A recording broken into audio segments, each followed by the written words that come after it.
T100 and T70. Measuring the volume of medicinal liquids with a pneumatic When the level dosage meter. displayed on the remote control device Or when there is no change the in applicable dosage. dosage. Possible blockage of internal or external ventilation. Pull the hose inside the level meter out of the base.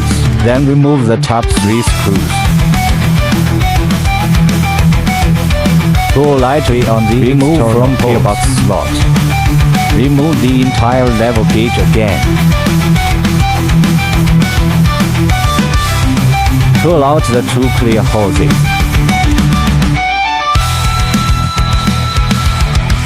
Clean it up.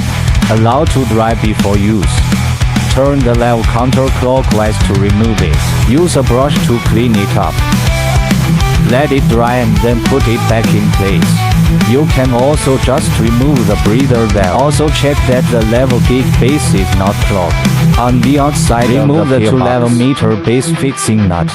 Remove the level meter base and clean it.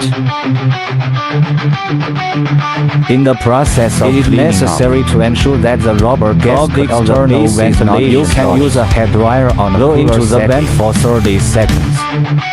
Or remove the breathable film.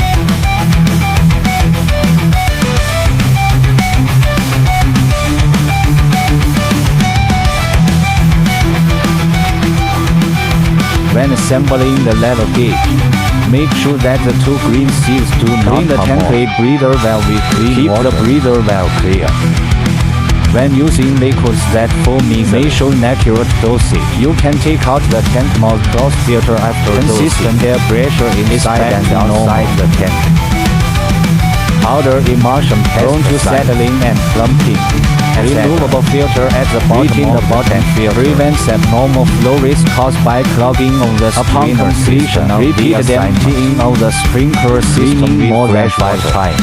When cleaning the water tank, no violent shaking. Avoiding the liquid from entering the level normal fluid level due to wetted breather when the tank is removed and transported separately.